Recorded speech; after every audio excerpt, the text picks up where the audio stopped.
Merci Sam. Bonjour tout le monde, bon matin. C'est un plaisir pour moi d'être avec vous. C'était supposé être Jasmin, mais COVID oblige. J'ai reçu un petit téléphone. Salut! Alors, ça va être sûrement un défi durant cette année. La COVID amène différents défis d'isolement. Alors, on peut pas, quand on est positif, il faut rester à l'écart. Donc, sur ça, on va continuer la série. Dans le fond, on a inversé le message de la semaine prochaine. Et on salue Jasmin qui est à la maison ce matin. Alors, il va être là la semaine prochaine avec nous. Alors, sur ça, j'aimerais qu'on puisse poursuivre la série qu'on a entamée, Aimer Dieu, aimer son prochain, basée sur plusieurs passages. En fait, il y a plusieurs passages qui amènent cette notion-là du plus grand, des deux plus grands commandements, aimer Dieu, aimer son prochain. Alors, on va se lancer ce matin dans cette thématique. On commence avec le passage, c'est le verset qu'on a vu, dans le fond, il 2 semaines, on avait vu « Aime Dieu de tout ton cœur, de toute ton âme, de toute ta force ». Et là, le deuxième commandement, le second commandement que Jésus amène, on peut le mettre ici, « Tu aimeras ton prochain comme toi-même ». Et je commence avec ça parce que, supposons qu'on lit ce verset-là, ce qu'on comprend, c'est qu'il faut que je m'aime avant d'aimer l'autre. Et là, rapidement, on est comme, ouais, ça veut dire qu'il faut apprendre à mieux s'aimer. Il faut que je mette l'emphase sur moi. Alors, d'emblée, c'est comme, hey, je pense que ça va être mon message favori cette année. Mon top 1, apprendre à m'aimer moi, prendre soin de moi, être le centre de l'univers avant de me concentrer ailleurs. Tu sais, puis ça, là, je devrais passer une 60aine d'années là-dessus, là. Et ensuite de ça, on passera à la prochaine étape. Et c'est un message qui est très populaire en psychopop, hein, souvent, là, tu sais, là, parce que je le vaux bien, là, c'est comme « yes ». On dirait que ça vient parler à dans les profondeurs de notre âme, « aime-toi toi-même ». Et ton estime, puis souvent, là, en psychopop, dans les dernières années, on entend beaucoup, là, ton estime, tu t'aimes pas assez, donc il faut travailler là-dessus, il faut rehausser ça pour que ta santé mentale soit plus solide, pour que tu avances avec drive dans la vie. Les sociologues même disent que la culture moderne est de plus en plus centrée sur soi, de par cet élément-là. Et même, j'ai choisi un grand philosophe des derniers siècles pour nous éduquer là-dessus ce matin. C'est notre ami Donald. Tu peux mettre ici, Donald. Présente-moi quelqu'un sans ego et je te présenterai à mon tour un perdant. Et c'est sûr que c'est un peu humoristique. Donc, même dans les dernières années, tout le courant des politiciens, quand on remonte dans les années 1900, ce qui était très, très à la mode chez les politiciens, c'était toutes les valeurs collectives, les valeurs d'ensemble, les valeurs même d'humilité, d'oubli, de sacrifice, étaient très, très à la mode. Et c'est pour ça que les Abraham Lincoln de ce monde, c'est des Roosevelt, étaient des gens, des politiciens qui étaient adulés pour leur oubli de soi et vraiment mettre la nation devant. Et dans les dernières années, c'est l'inverse. C'est tout ce qui est l'aspect de la popularité des politiciens qui ont des phrases un peu comme celle-là. Je ne dis pas que ce politicien-là, c'était nécessairement un modèle à suivre, mais disons, tout cet aspect-là de vedettariat de la politique, les vedettes sportives, le même principe, vedettes de cinéma, encore plus. Il y a même un aspect qui est, quand quelqu'un est, tu sais, là, il se croit, tu sais, même on dit là, dans le domaine de la chanson, elle agit comme une diva. Donc, elle veut là, des éléments, elle ou il, là, évidemment que ça peut être s'appliquer à elle aussi, il veut des éléments très précis, l'emphase est sur lui, ça devient même quelque chose qui est reconnu et adulé. Et il y a un élément, puis ce matin, je ne veux pas mettre, vous savez, s'aimer soi-même. Quand Jésus mentionne l'élément de s'aimer soi-même, mal s'aimer n'est pas nécessairement équivalent à ne pas s'aimer. Et clairement, par cause de blessures, par cause de carences, par cause de toutes sortes d'éléments et des parents qui ont mal aimé, des blessures même de violence conjugale. Et là, je pourrais avoir une liste longue comme ça, peut nous amener à avoir un amour blessé, de mal s'aimer. Mais ça ne veut pas nécessairement dire, et souvent on fait le 1 est égal 1. Je ne m'aime pas parce que je m'aime mal. Et quand on parle de l'amour, au niveau biblique, quand Jésus dit « Tu aimeras le Seigneur ton Dieu de toute ton âme, de tout ton esprit, de toute ta connaissance, de toute ta force, de toute ta pensée », c'est dans le fond un focus à tous les niveaux de ton être, incluant l'âme, l'esprit, l'intellect, ta force, sur Dieu. Donc, quand on dit mal s'aimer, très souvent, quelqu'un qui va mal s'aimer, qui va ne pas aimer son corps, par exemple, ne pas aimer sa personne dans son entier, souvent, il devient, son esprit, son intellect, ses pensées, même son énergie est concentrée sur soi. Très, très difficile, même quasi impensable, d'aimer quelqu'un d'autre que soi et d'être omnubilé par mes faiblesses et à quel point je m'haïs. Et ça ne veut pas dire, puis quand on reprend le terme de l'amour, ça ne veut pas dire que parce que tu t'aimes mal, ton focus est ailleurs que sur toi. Ça ne veut pas dire que parce que tu tentes de te détruire, que nécessairement ton focus n'est pas entièrement et complètement sur soi, qui t'empêche entièrement et complètement de t'orienter sur Dieu et sur les autres. Alors, et en ce moment, dans notre société actuelle, ce mythe-là, ce mythe et le mensonge derrière le mythe, vient accentuer comme quoi la source et en fait le remède à mal t'aimer est de plus t'aimer. Alors, c'est comme si tu dis, tu t'aimes mal, et là, supposons que je prends la relation entre dans un couple. Tu sais, là, vraiment, là, c'est extrêmement difficile dans le couple. Alors, la personne, d'un côté ou de l'autre, parce que là, il y a eu peut-être des bris de confiance, il y a eu de la tromperie, du mensonge, il y a eu toutes sortes de comportements inacceptables, peu importe. Et là, les deux de leur côté, ils disent, d'accord, il faut s'aimer. Alors, ils se redisent, vous êtes incroyablement en amour. Ils se disent ça comme un mantra devant le miroir. On est en amour ensemble. Et de plus en plus, ils disent, c'est ça qui va m'amener à une harmonie, une plénitude dans le couple, sans vouloir régler réellement le cancer qui gruge le couple, sans vouloir amener à une guérison qui amène le couple à éventuellement être en vrai amour. Et c'est à peu près le même principe où est-ce que dans notre société, où est-ce que très souvent notre amour, notre façon de s'aimer est complètement distorsionnée, blessée, meurtrie. Et là, on est en train de dire, tu es la personne la plus importante de ton existence. Focus sur ton nombril, focus sur toi. Tu es incroyablement merveilleux. Puis là, plus qu'on met l'emphase là-dessus, plus tu vas redevenir équilibré et plus de blessures. Et là, tu vas devenir avec une santé mentale solide. L'anxiété va fuir. Tu vas être... Puis là, on échange un mal pour un autre. Où est-ce qu'on dit, deviens imbu de toi-même et tu ne seras plus blessé dans ta faible estime. Ça me fait souvent penser à Homer Simpson.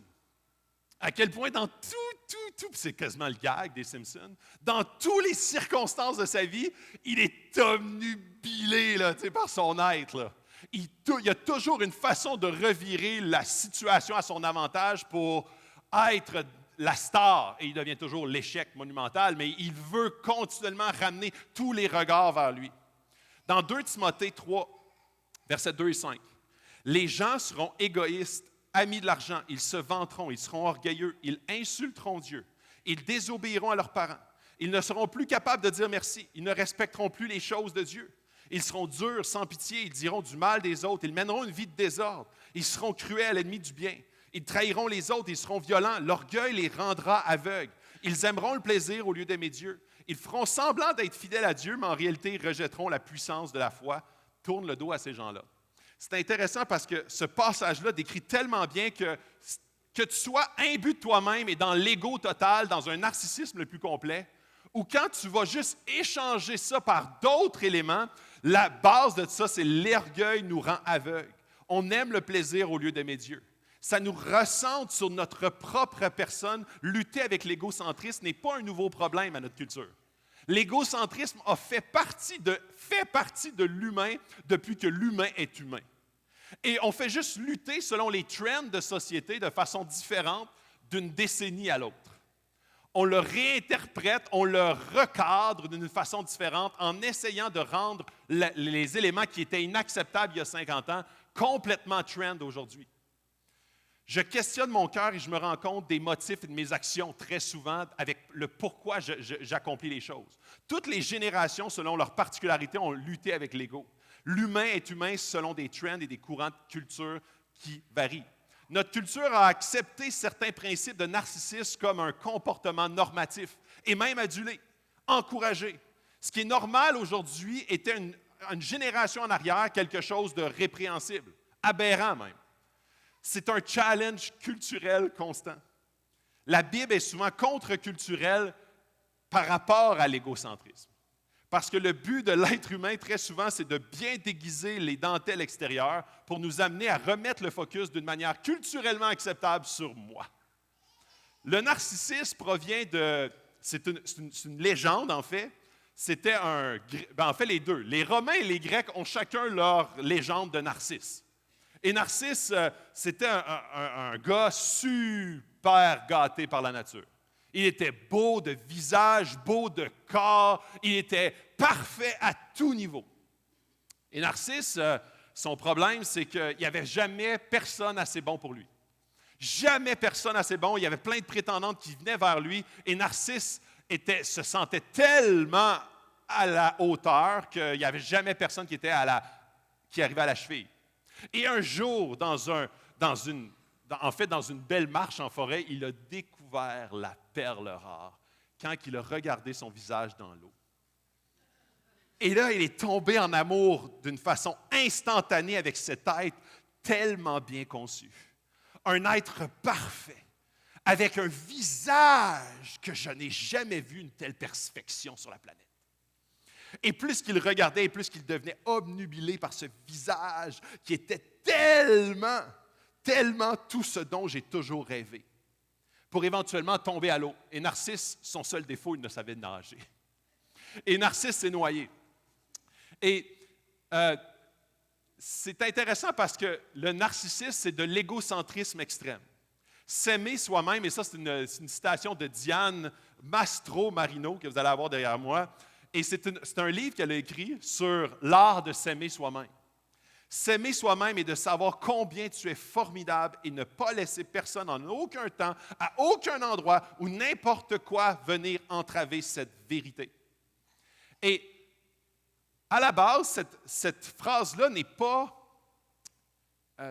puis là, vous allez voir comment est-ce que je vais nuancer. Parce que je ne veux pas que vous pensiez que la vérité biblique est le moindrement proche de l'autoflagellation et du dénigrement. Aucunement. Aucunement. Mais en même temps, de lire ça, n'importe quel être humain en ce moment se dit « Wow, je veux lire et acheter ce livre-là ». En fait, dans les 20 dernières années, ça a été dans les best-sellers de la psychopop, tout ce qui a rapport à l'estime de soi et s'aimer soi-même. Julie Bélanger, une animatrice québécoise bien connue, a écrit un livre. La même chose, Apprendre à m'aimer moi-même. Et ça a été un best-seller au Québec. C'est une thématique qui vient d'une façon ou d'une autre venir dire « Ouais, je dois avoir des problèmes d'estime qui va sûrement régler beaucoup d'affaires dans ma vie, fait que je devrais juste bien m'équiper par rapport à ça. » Et encore une fois, je reviens avec s'aimer et mal s'aimer. En fait, Dieu ne nous appelle pas à ne pas s'aimer, il nous appelle à bien nous aimer, mais basé sur une source qui est complètement différente que ce que tous les écrits nous appellent à faire. Un mythe de la culture pop, c'est le problème de la plupart des gens est une faible estime de soi. En fait, les personnes qui semblent les plus égocentriques ne font probablement que surcompenser leur mauvaise image d'elles-mêmes. Ce que tout le monde doit faire mieux, c'est apprendre à s'aimer de la bonne façon. Le problème maintenant avec le mythe. C'est intéressant, il y a une étude, puis je vais vous partager un petit peu les résultats de cette étude-là par rapport à, une étude qui se nomme, ça a été fait, c'est longitudinal sur plus de 20 ans, l'épidémie du narcissisme des dernières années. Et dans les dernières années, là, de façon très récente, on a appelé là, une dizaine d'années la génération selfie. Dans les 2 dernières années, on a appelé la dernière génération la génération TikTok. Où est-ce que TikTok est devenu littéralement, comme une maladie. Ça devient quelque chose qui est obnubilant pour la jeune génération. Et c'était tellement intéressant parce qu'il posait les questions, les mêmes questions ont été posées sur 20 ans de génération. Et là, on voit comment est-ce que le défi et le focus primaire des 12 à 18 ans en ce moment même, au secondaire, leurs plus grandes aspirations, en ce moment, là, de ces jeunes-là là, qui focus, voici mon focus de vie. Quelle est la chose la plus importante pour la génération dite TikTok? Qu'est-ce que vous pensez? Genre, c'est d'être connu et célèbre. Et il mentionne à 75% du temps sur TikTok. Ça devient quelque chose qui est comme, OK, quelle niaiserie je peux faire qui va avoir des views? Qu'est-ce que je peux faire qui va être drôle, qui va capter de l'attention? Qu'est-ce qui va faire en sorte que les gens vont me regarder et m'apprécier? Ça devient une génération qui est comme, plus que d'avoir une bonne job, plus que d'avoir une maison, un chien, un Jeep, plus que d'avoir comme, tu sais là, succès, American Dream des années comme 90, 2000, maintenant c'est je veux être connu. Je peux habiter dans un sous-sol, mais tout le monde va me connaître. Je veux que les gens savent c'est qui. Puis là, tu sais, quand tu vois sur TikTok, ah oui, je te suis. Yeah, là, il doit te faire, yes, ça, là, c'est ce que je veux que les gens me disent. Tu sais, lui qui check, là, qu'est-ce que tu fais dans la vie, là, puis il pogne les super beaux chars, qu'est-ce que tu fais dans la vie? Et là, lui, là, il y a des millions de views. L'autre gars qui est un Sénégalais, qui est parti de rien, mais qui maintenant, il est multimillionnaire à cause qu'il a fait des vidéos silencieuses il y a à peu près 3 ans, sur TikTok. Et là, ça devient la nouvelle mode. Comment est-ce que je peux devenir la star de ma vie, mais en célébrité instantanée? Y a-t-il une épidémie du narcissisme? Dans un article, ça a apparu dans le Observer, c'est l'étude que je vous parlais, les psychologues Kate Campbell et Jean Twenge explorent la montée du narcissisme et du trouble de la personnalité narcissique. Ils désignent la culture comme faisant partie de la cause primaire. La recherche sur le désordre narcissique de personnalité suggère que les Nord-Américains dans la vingtaine sont 3 fois plus susceptibles d'avoir connu un désordre narcissique que les personnes de plus de 60 ans. Comparer les personnes d'âge similaire à travers les décennies montre également une augmentation spectaculaire du narcissisme. Les jeunes sont plus susceptibles de se concentrer sur la réussite, le gain d'argent et la renommée personnelle. Ils sont plus susceptibles d'avoir des chirurgies esthétiques, des niveaux plus élevés d'estime de soi et des niveaux plus bas d'empathie. L'estime de soi est une nouvelle obsession culturelle qui se répercute par une recherche de valeur et une identité plus ancrée. Mais ancrée sur quoi? Notre société cherche à stabiliser sa valeur en gonflant notre estime personnelle. Il y a une recherche de valeur incessante à travers les décennies qui, aujourd'hui, s'ancre vers si tu as une estime personnelle gonflée, tu vas avoir plus de valeur. Nos bonnes actions sous-tendent un motif d'une perception positive de soi. Notre tolérance à ce qui nous fait sentir moins important, moins bon, est plus faible. La persévérance devient plus éphémère. Et cette citation-là, tu es plus incroyable que tu as jamais rêvé, tu es plus grand que tu le penses, a donné lieu à l'enfant roi et l'adulte roi aujourd'hui. Le narcissisme est devenu la norme où les leaders culturels, politiques sont de plus en plus narcissiques et c'est de plus en plus vus comme des modèles à suivre. La Bible a une toute autre opinion. Aime ton prochain comme toi-même. Comment on peut lire maintenant ce verset-là dans une culture qui met l'emphase sur le narcissisme? Si Dieu dit de m'aimer les autres, si Dieu dit d'aimer les autres comme moi-même, je dois commencer à m'aimer. Non. La majorité des gens s'aiment et vont en ce sens. Quand tu as soif, tu bois. Quand tu as froid, tu augmentes le thermostat ou tu mets un gilet de laine. Quand tu es fatigué, tu t'assis ou tu vas te coucher. On répond à notre besoin de la façon la plus naturelle, intuitive et simple possible. Ces gens sont comme des sources taries.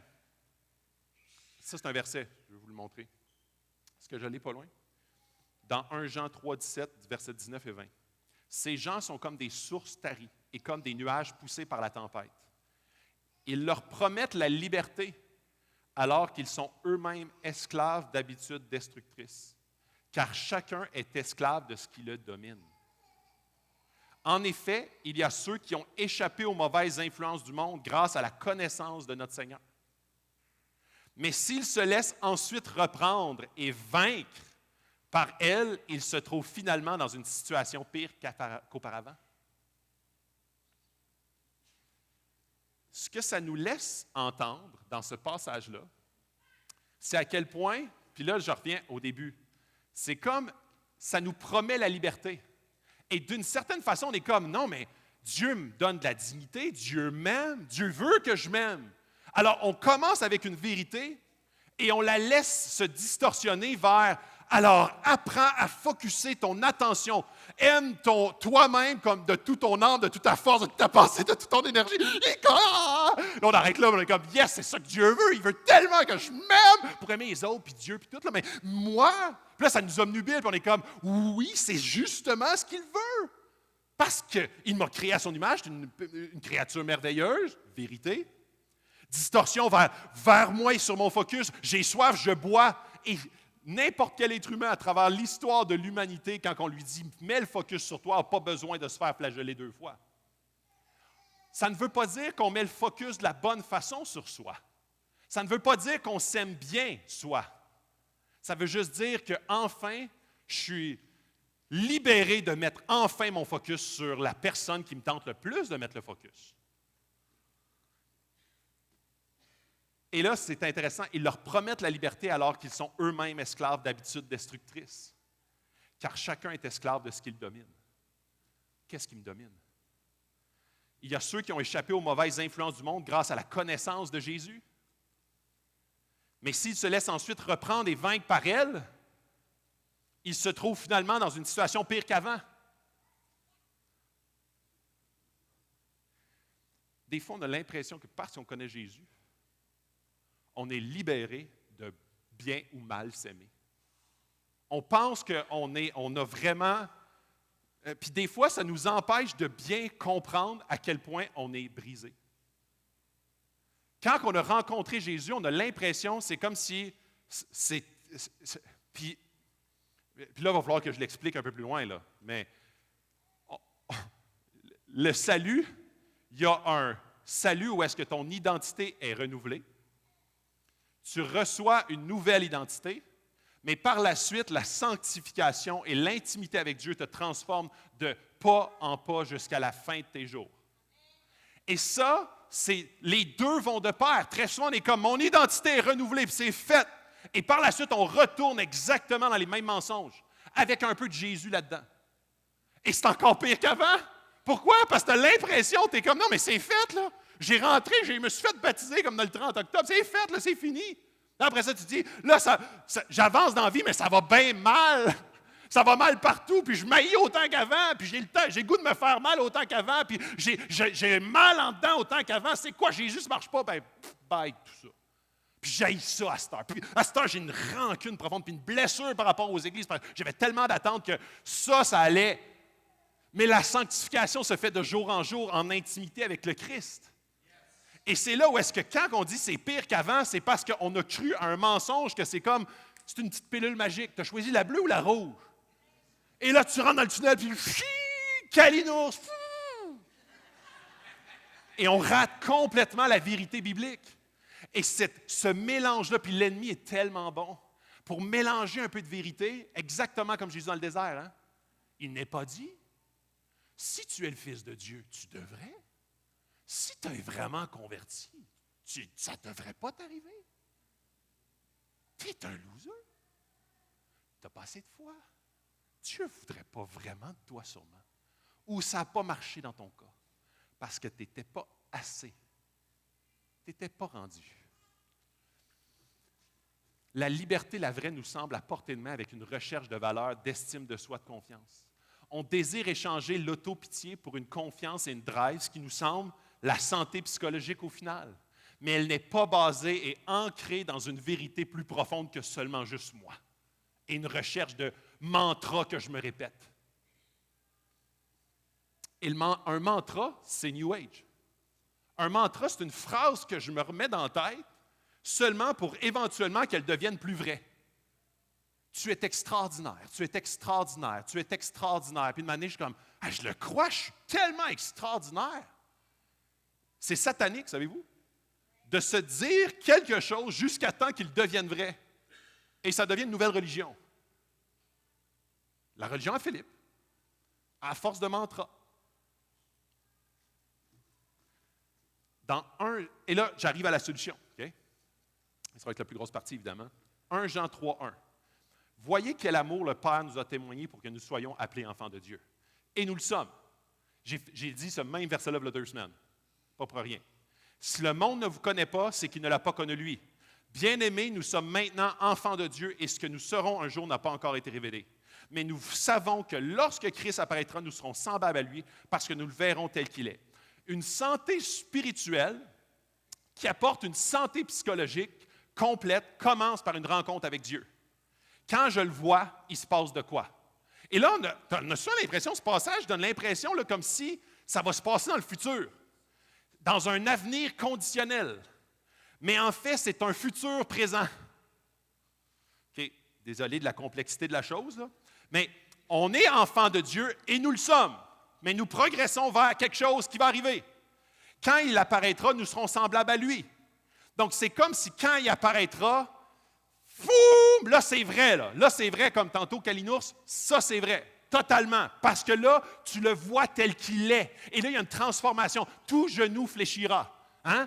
Ceux qui résistent, ceux qui sont non, moi, je n'y crois pas, moi, je suis athée, moi, je suis. Peu importe. Allégeance, pas allégeance, foi, pas foi, de toutes les nations du monde, de toutes les religions du monde, tout le monde tombe à genoux et confessera qu'il est Dieu. Alors ça change la donne là. Quand il apparaîtra, tout sera changé. Mais, entre-temps, on est en progression. Verrons. Et quand il dit verrons, tu sais, comme dans le passage, il dit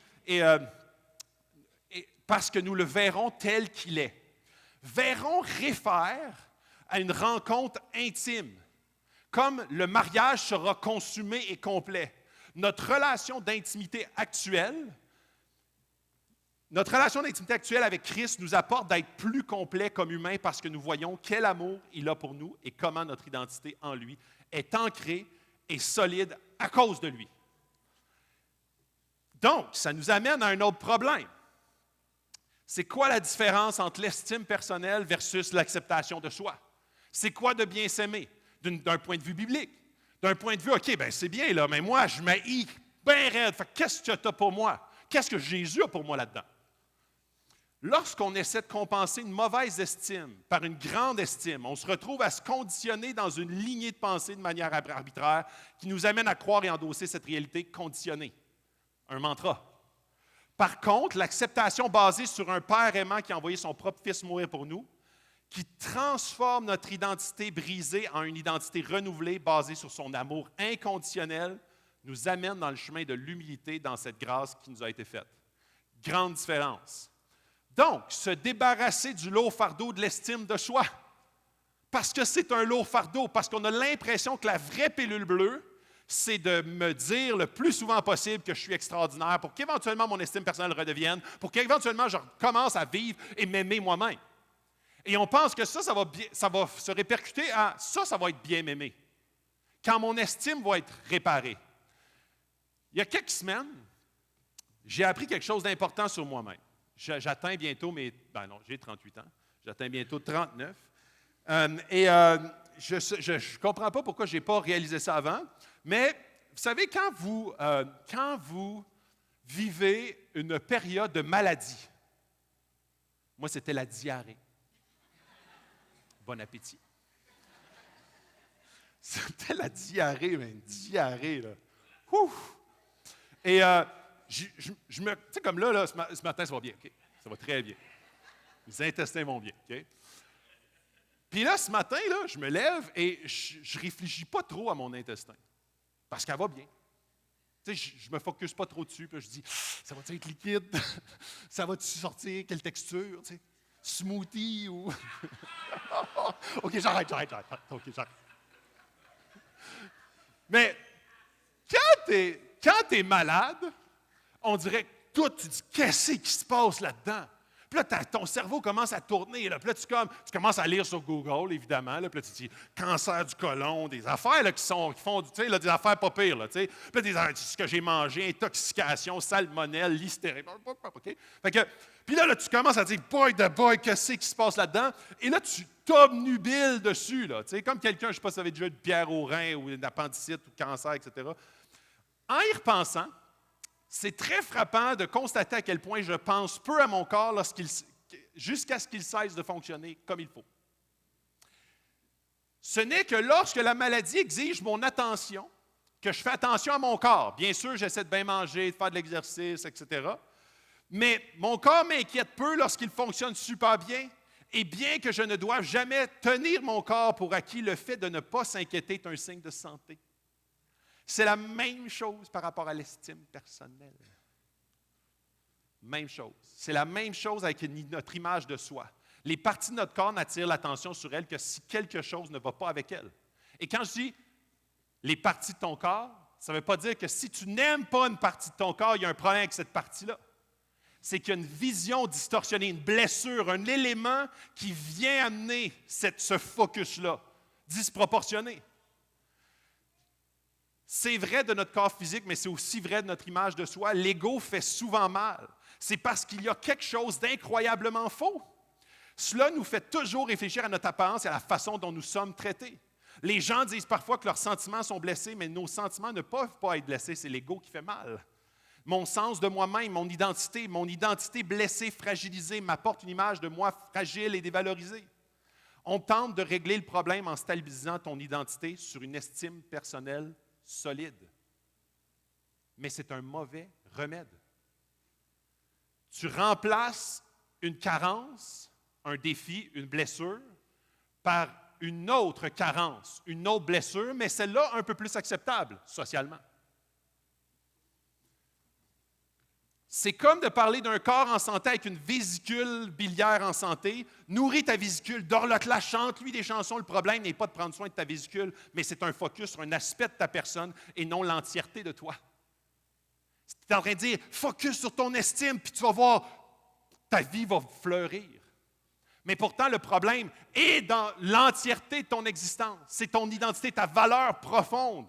Cette analyse présente tout un défi au mouvement populaire d'estime de soi aujourd'hui.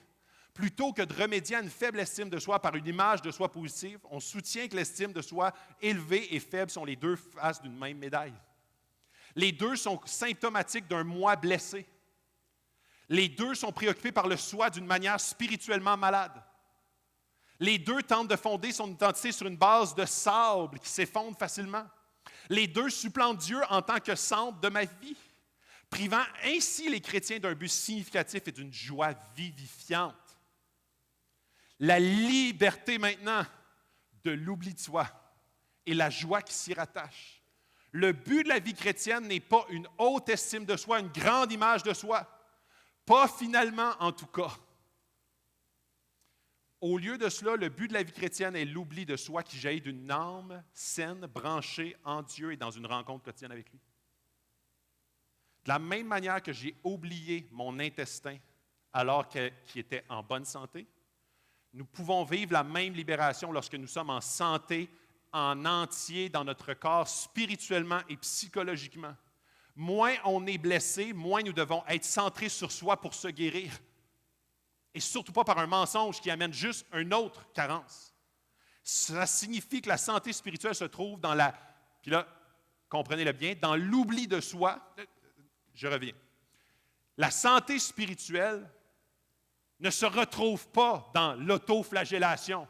Et la négligence de soi, il y a une grande différence. Certainement pas.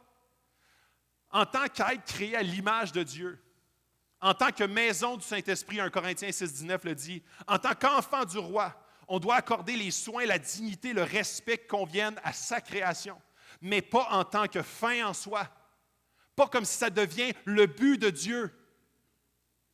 Nous faisons ces choses comme un débordement de notre dévotion, notre relation, notre intimité avec Christ. En nous perdant à la poursuite de Dieu, nous nous retrouvons d'autant plus, à tous les niveaux, holistiquement parlant. La solution à une faible estime de soi n'est donc pas l'affirmation de soi dans mon estime, mais la découverte de Christ qui me ramène à ma grande dignité en tant qu'être humain, quand j'ai une obnubilation de lui, me ramène à un équilibre sur moi. Dans Marc 8, 35, il est dit « Car celui qui voudra sauver sa vie la perdra, mais celui qui perdra sa vie à cause de moi et de la bonne nouvelle la sauvera. » Et c'est le même principe ici. Quelqu'un qui se focus sur son estime personnelle et sur apprendre à m'aimer moi va perdre sa vie à essayer de se retrouver. Va perdre sa vie à essayer de se trouver une dignité en lui, par lui, pour moi. Pour après ça, oui, by the way, aimer un peu les autres, là, puis venir à l'église, puis faire comme « Yes, Dieu, je t'aime ». Mais la mécanique est complètement inversée dans le regard de Dieu. C'est non, Perds ta vie à me chercher, à me trouver, à être connecté à moi, et tu vas retrouver ta vie. Nous ne pouvons pas nous auto-oublier. Pourquoi? Car l'oubli de soi n'est pas une discipline, mais un fruit.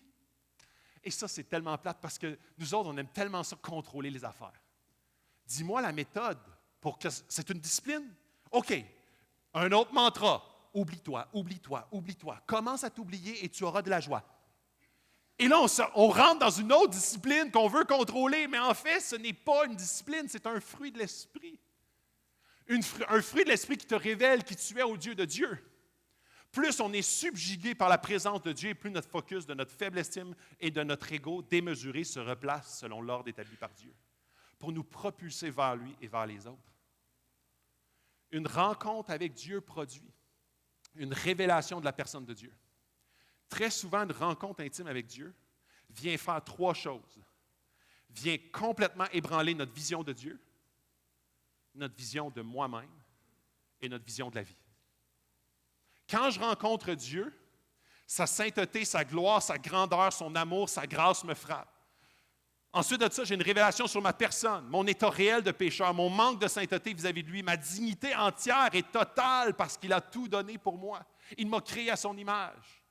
Il me dit à quel point il m'aime. Son désir de relation perpétuelle envers moi, une image de moi centrée sur son regard sur moi, de bienveillance et de grâce. Et finalement, une révélation et un changement de vision du monde. Ma vision du monde qui a besoin de cette même révélation. Ma vision des gens autour de moi qui sont aimés, poursuivis, en besoin de lui. Notre rencontre avec Dieu replace notre adoration selon l'ordre établi par Dieu et nous guérit profondément. Regardez simplement l'un des exemples les plus clairs d'oubli de soi dans toute l'Écriture. Le Cantique des Cantiques. Le chemin de l'oubli de soi, le Cantique des Cantiques est un poème d'amour d'un couple qui capture l'intimité et la passion entre un homme et une femme. Il célèbre la beauté du mariage tout en soulignant l'union plus grande et plus parfaite entre Christ et l'Église. Ce qui est intéressant dans le poème, c'est l'absence de focus de soi. À quelques exceptions près, les deux amoureux restent absorbés l'un par l'autre, cataloguant sans cesse les beaux traits de l'autre. Ils sont obnubilés par l'autre. Parfois, la femme se souvient d'elle-même et vit des moments de doute d'elle-même, mais elle est surtout absorbée par son bien-aimé. Et c'est intéressant parce que dans l'allégorie présentée dans le Cantique des Cantiques, les doutes mentionnés par l'épouse, c'est exactement les mêmes doutes que l'Église vis-à-vis de Jésus. Et là, elle se rappelle, elle a des doutes par rapport à son passé et revient dans sa relation avec son mari de la même façon que l'Église revient dans sa relation avec Jésus.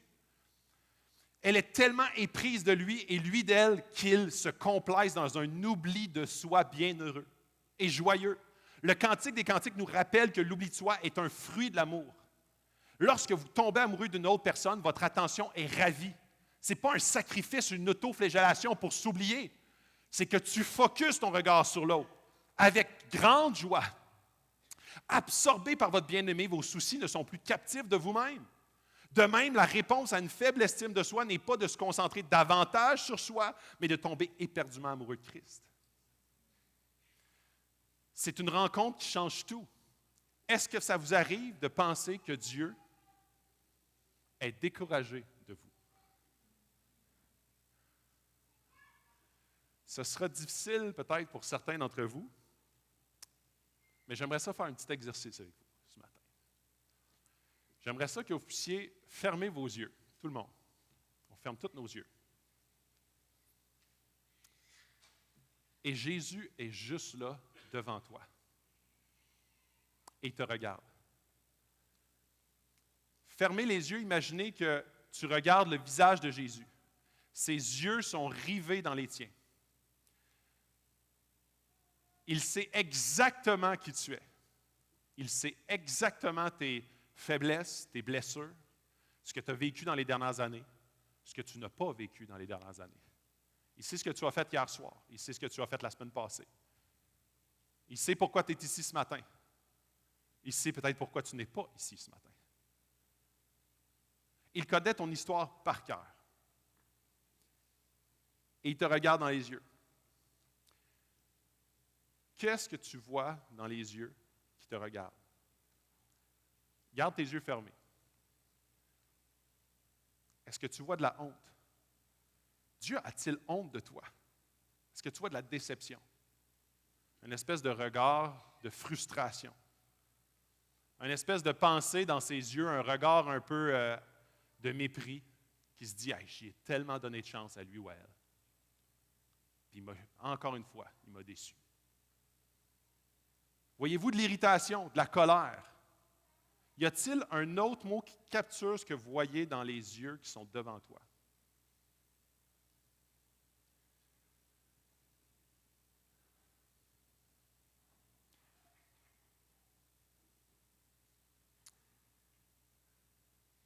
Le mot qui ressort, le mot que tu pourrais essayer de définir avec lequel Jésus te regarde, définit souvent le mensonge que l'on croit par rapport à l'amour de Dieu.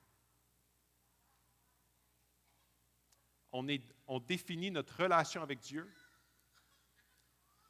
avec une distorsion de son regard vis-à-vis de notre personne. Rouvrez les yeux maintenant. Je veux que vous gardiez ce mot-là et ce regard-là. On va revenir à cet exercice-là tantôt. Qu'est-ce que Jésus a pensé de vous et comment est-ce qu'il vous a regardé pendant tout le long de cet exercice? Moi, très souvent, je vois Jésus qui me regarde avec une déception. Et chacun d'entre vous, et là, je pourrais avoir tout un justificatif derrière ça. Pourquoi il me regarde avec déception? Et quand je vais un petit peu plus loin dans cette réflexion-là, je commence à expliquer la distorsion de ma relation avec Jésus de par ce regard-là que Jésus porte. Mais Jésus ne porte pas ce regard-là sur moi. C'est ma perception vis-à-vis de moi si j'étais à sa place et je me regardais. Je serais très déçu. Et c'est exactement pourquoi, très souvent, notre intimité avec Jésus ne fonctionne pas. Parce qu'on le base sur le même critère de notre amour envers les autres. À moins que tu crois à l'Évangile d'une façon complète, ce qui est toujours un défi, on sera poussé dans tout ce que nous faisons, que nous obéissons ou désobéissons par orgueil. L'amour-propre ou la peur de la damnation. En dehors du souvenir reconnaissant de l'Évangile, toutes les bonnes œuvres sont alors faites pour des motifs pécheurs et égocentriques. Le simple effort moral peut retenir le cœur, mais ne change pas vraiment le cœur. L'effort moral ne fait que truquer le mal du cœur pour produire un comportement moral par intérêt personnel. Ce n'est qu'une question de temps avant qu'un tissu aussi mince ne s'effondre dans nos vies. Je vais inviter l'équipe musicale, je vais finir avec une conclusion. Pourquoi est-il si difficile pour nous de croire que l'amour de Dieu est si grand? Pourquoi est-il si difficile pour nous d'accepter ici même, dans nos cœurs, que Dieu nous aime sans réserve? Peut-être parce que le genre d'amour de Dieu est si radicalement différent de notre façon d'aimer. Pour la plupart, on aime quand nous sommes attirés par quelque chose ou quelqu'un. Il y a des gens que j'aime beaucoup, il y a des gens qui cliquent moins plus que d'autres. Il y a des gens qui me nourrissent ce dont j'ai besoin et j'aime leur présence. Quand j'aime en tant qu'être humain, en tant qu'homme, j'aime à cause de ce que je trouve chez quelqu'un. Dieu ne m'aime pas à cause de ce qu'il trouve en moi. Dieu ne vous aime pas à cause de ce qu'il trouve en vous. Il t'aime à cause de ce qu'il a en lui. Ce n'est pas parce que nous sommes bons que Dieu nous aime, ni seulement les bonnes personnes que Dieu aime. C'est parce que Dieu est si indiciblement et incroyablement bon qu'il aime chacun d'entre nous. Dieu ne cherche pas ce qui est bon, attrayant en vous et ne répond pas à cela par son amour. Dieu ne répond pas du tout.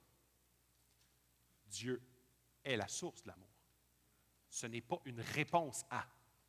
Nous, on répond à Dieu. Lui ne répond pas. Il est. C'est une grande différence. Quand on dit Dieu est amour, on ne dit pas Dieu manifeste son amour. Il est amour. Donc, il manifeste en envoyant son Fils. Mais il est. Il ne peut pas aimer. Il agit, il ne réagit pas. Il initie l'amour. Augustin a écrit « En m'aimant, tu m'as rendu aimable ». Et là, je ne peux pas faire autrement que d'avoir la même conclusion qu'il y a 2 semaines.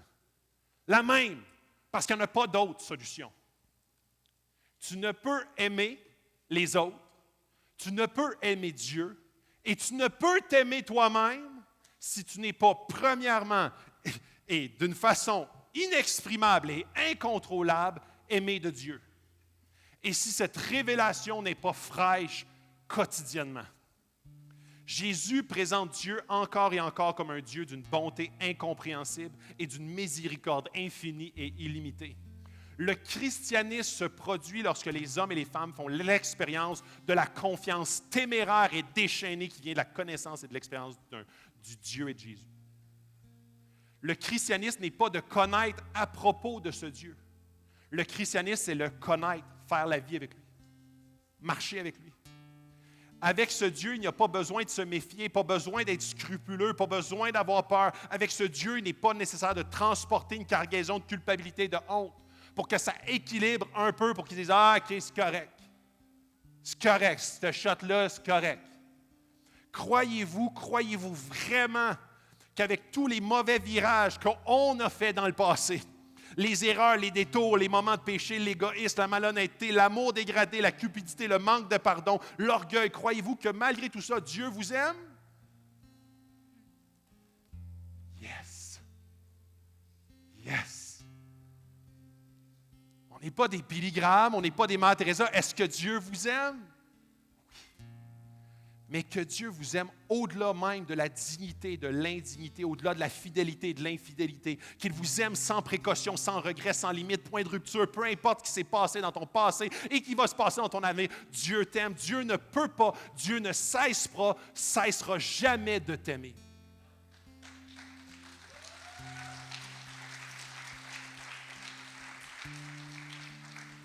Si on ne croit pas ça, on vit une vie d'illusion, de superstition et de lâcheté. Vous projetez sur Dieu vos propres sentiments haineux à propos de vous-même. Et ainsi, vous adorez un Dieu de fabrication humaine, un mantra fabriqué. Un Dieu qui n'existe pas. Il y a un vrai Dieu, le Dieu révélé en et par Jésus, qui vient à vous maintenant et dit, ferme les yeux un instant et écoute attentivement. Referme tes yeux maintenant. Je connais toute l'histoire de ta vie. Je connais ta foi qui est parfois superficielle. Votre faible vie de prière, votre dispo-là incohérent. Je connais tes motivations mitigées pour être ici ce matin même. Rien n'est caché à mes yeux et ma parole pour vous est la suivante. Je vous mets au défi de croire que je vous aime comme vous êtes et non comme vous devriez être. Parce que vous ne serez jamais comme vous devriez être. C'est impossible. Mais je t'aime. Pendant longtemps, l'idée d'être étreint par Dieu ne m'aurait pas semblé si attrayante. Peut-être un sourire, peut-être une tape dans le dos, peut-être un bien joué mon fils. Mais je n'ai pas toujours été fan des câlins. Eh bien, peut-être que je suis assez vieux maintenant, peut-être que je suis assez brisé, peut-être que j'ai perdu assez de macho en moi pour réaliser que j'ai envie d'être étreint par Dieu longtemps. J'aimerais ça prier ce matin parce que ce n'est pas un mantra, c'est une révélation. C'est une révélation de Dieu à ses enfants sur son amour envers chacun d'entre nous, aucunement motivé par notre action. 0% motivé par notre action. Il sait qu'on est incompétent pour y arriver. Il n'est pas impressionné par nos gains ou nos échecs. Il nous voit tels que nous sommes. Et Jésus est là, il me regarde. Et quand je sais, et quand je commence à croire dans le vrai amour du Père, Jésus me regarde avec un regard bienveillant. Il me regarde avec un regard de compassion et d'amour. Il me regarde parce qu'il sait. Il sait à quel point je tente par tous les moyens de trouver ce dont il veut me donner dans toutes sortes d'autres endroits que dans ses bras. Et il n'est pas frustré. Il a compassion. Père, pardonne-leur car ils ne savent ce qu'ils font. Jésus est là et il dit, je vous aime, peu importe.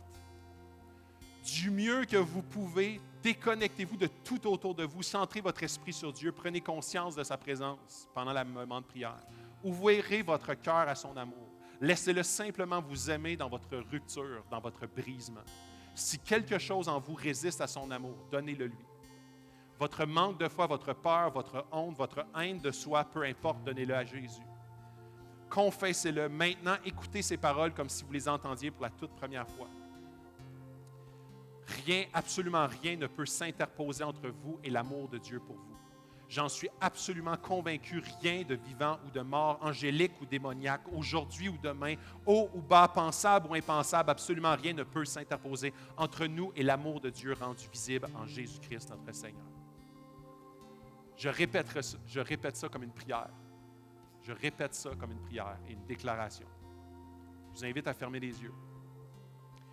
Rien, absolument rien ne peut s'interposer entre vous et l'amour de Dieu pour vous.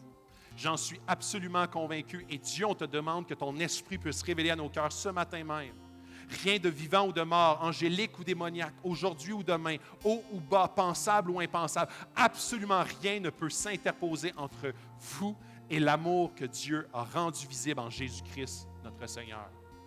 Que cette prière puisse devenir, et si vous voulez, j'aimerais ça la partager sur la communauté pour que vous puissiez relire cette prière comme une prière à Dieu. Dieu, je sais que ton amour, il est inconcevable, impensable, incroyablement plus élevé que ce que je pourrais imaginer ou penser.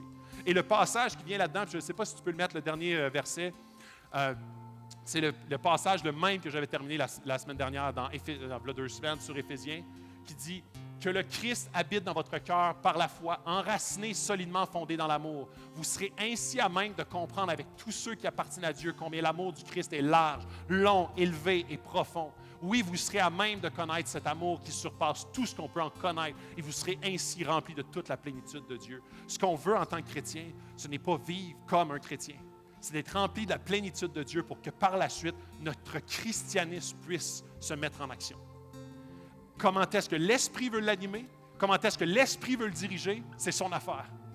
Mais notre principal target en tant qu'Église et en tant que chrétien, c'est d'être connecté à ce Jésus-là. Et que ce Jésus-là puisse nous communiquer son amour profond qui nous guérit notre estime, qui nous apprend à mieux nous aimer de la bonne façon, basé sur la dignité et son regard sur moi. Mon regard n'est pas distorsionné par rapport à ce que moi je ferais si j'étais à sa place. Il est complètement transformé et c'est une révolution complète de ma façon d'imaginer Dieu. Parce que maintenant, Jésus me regarde avec un regard bienveillant, peu importe les circonstances de ma vie. Il a toujours ses bras tendus et il m'attend et dit « Je t'aime ». Ça, c'est mon Jésus. Dieu, on est tellement reconnaissant pour ta parole et ton esprit. On est reconnaissant pour ton amour qui dépasse notre entendement. On est reconnaissant parce que tu es amour. Et tu as démontré ton amour en envoyant Jésus sur la croix. Tu nous as aimés le premier. Quand nous n'étions pas aimables, tu nous as aimés. Et tu nous démontres continuellement comment tu es amour, parce que tu nous poursuis. Tu nous pardonnes. Tu nous aimes. Tu nous gracies. Tu nous prends dans tes bras et tu nous fais un câlin monumental. Dieu, on veut avoir une complète révolution de la façon qu'on imagine ton regard sur nous. On veut que ton esprit puisse communiquer à notre esprit à quel point tu nous aimes maintenant.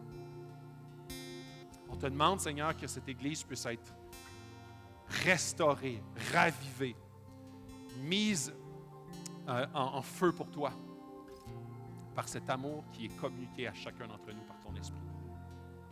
On ne veut pas être animé par autre chose que par un amour qui est communiqué et qui provoque en retour un amour envers toi. On veut que, Seigneur, cette Église puisse être en feu pour toi, en amour avec toi, obnubilée par ta présence et par ta personne, obnubilée par le désir d'aimer les autres, de bien s'aimer soi-même, basé sur ton amour qui est pur et entier et complet. dans ton